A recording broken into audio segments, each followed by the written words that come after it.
Para entender el mundo en el que vivimos, hay que meterse de lleno en las entrañas del poder político. En este análisis estructural vamos a desgranar exactamente cómo las diferentes naciones organizan algo tan complejo como son sus poderes ejecutivo y legislativo.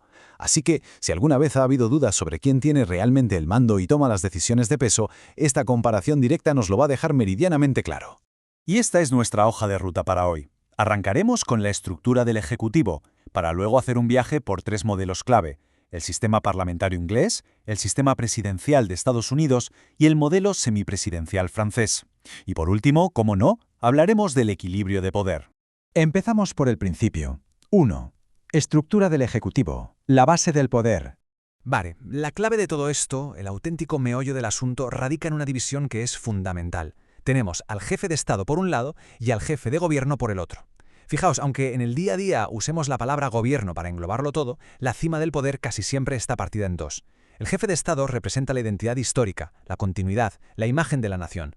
Mientras tanto, el jefe de gobierno es un que se remanga, el que administra el día a día y diseña las políticas públicas. Precisamente la existencia o la ausencia de esta separación es lo que define a los sistemas que vamos a analizar ahora. Pasemos a nuestro primer gran protagonista. 2. El sistema parlamentario inglés. Este modelo es, literal y figuradamente, Made in England. Inglaterra nos sirve como el ancla histórica perfecta para entender el modelo parlamentario, y es fascinante porque nace de siglos de un tira y afloja intensísimo, casi una partida de ajedrez interminable entre la corona y el parlamento, que luego acabó exportándose a un montón de naciones por todo el planeta. En la práctica de este sistema, el poder ejecutivo está tajantemente dividido. A un lado tenemos al jefe de Estado, que por tradición suele ser un monarca. Y resulta una paradoja histórica increíble, ¿verdad? Porque aunque lleven la corona, vivan en palacios y firmen las leyes, su función es puramente simbólica. No gobiernan de forma activa, cero. Al otro lado de la balanza nos encontramos con el jefe de gobierno, que puede llamarse primer ministro, canciller o presidente del gobierno. Ellos son los que tienen la sartén por el mango, el poder ejecutivo real y funcional. La separación de roles aquí es absoluta. Pero claro, ¿de dónde saca su legitimidad este jefe de gobierno? Pues aquí entra la regla de oro del parlamentarismo. El legislativo es quien selecciona al ejecutivo. O sea, los ciudadanos no votan directamente al primer ministro en unas elecciones para que ocupe esa silla, votan a sus representantes en el Parlamento, ya sean lores o diputados, y es ese mismo Parlamento el que le cede las llaves del poder al jefe de gobierno. Es una dependencia mutua total, que ata directamente el destino del gobierno a la voluntad del legislativo. Si pierdes la confianza del Parlamento, te vas a casa. Cruzamos el charco. 3. El sistema presidencial de EU. El laboratorio definitivo de este modelo lleva el sello inconfundible de Made in USA. Este sistema fue diseñado originalmente por unos fundadores que querían evitar a toda costa la figura de un rey todopoderoso. Así que establecieron unas reglas estructurales que crearon la definición misma de lo que hoy estudiamos a nivel global como el sistema presidencial puro. Si decíamos que en el parlamentarismo la clave era la división, aquí pasa exactamente lo opuesto.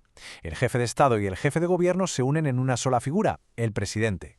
Todo ese poder simbólico, diplomático y de representación del que hablábamos antes se fusiona indisolublemente con el poder ejecutivo y la administración del día a día. Hablamos de una concentración de autoridad masiva en una sola persona. Para evitar que esta inmensa figura presidencial se descontrole, el sistema le pone unas reglas del juego muy estrictas.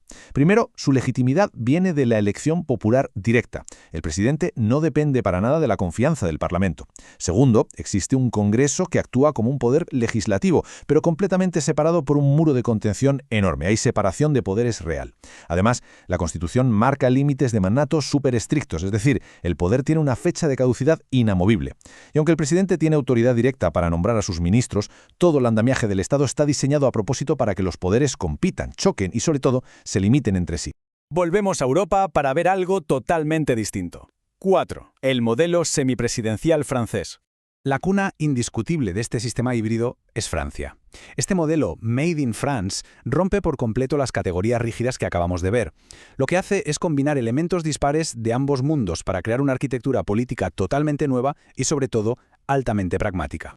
Fijaos en cómo funciona esta estructura, porque dibuja un ejecutivo bicéfalo, con dos cabezas. Por un lado, tienes a un presidente elegido directamente por voto popular, que cuenta con una legitimidad democrática brutal y unos poderes inmensos. Pero al mismo tiempo, en la misma sala, se mantiene a un primer ministro que depende única y exclusivamente de la confianza de la Asamblea Legislativa. Así que el Poder Ejecutivo tiene literalmente dos cabezas pensantes, sacando sus niveles de autoridad de fuentes de votación completamente distintas.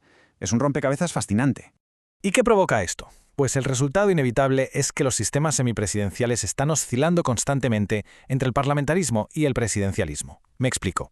Dependiendo de si el presidente y la mayoría de la Asamblea son del mismo bloque político o son fuerzas opuestas, el gobierno entero puede actuar de manera superpresidencialista o, de la noche a la mañana, adoptar un tono muchísimo más parlamentario y dependiente de los pactos continuos.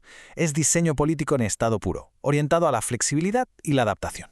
Y llegamos a la síntesis de todo esto. 5. El equilibrio de poder. Después de diseccionar toda esta maquinaria, la reflexión final se reduce a una pregunta crítica. Considerando cómo divide cada uno la autoridad ejecutiva y legislativa, ¿qué sistema creéis que proporciona la limitación de poder más efectiva? A ver, Inglaterra confía en esa división de funciones y en el control interno constante de su Parlamento. Estados Unidos se la juega a una concentración en el Ejecutivo, pero frenada en seco por una separación rígida y una confrontación casi garantizada entre las instituciones. Y Francia busca hacer malabares con un equilibrio oscilante gracias a ese Ejecutivo de dos cabezas. Al final, cada arquitectura busca contener y estructurar la autoridad a su manera. Viendo cómo los gobiernos de hoy se enfrentan a estas tareas titánicas, queda totalmente abierta esta reflexión sobre qué modelo protege realmente mejor a nuestras sociedades contra la concentración excesiva de poder. ¿Apostamos por el control interno, por el choque institucional o por la flexibilidad? Ahí os dejo la pregunta para darle unas cuantas vueltas. Y con esta idea esencial cerramos nuestro recorrido estructural de hoy.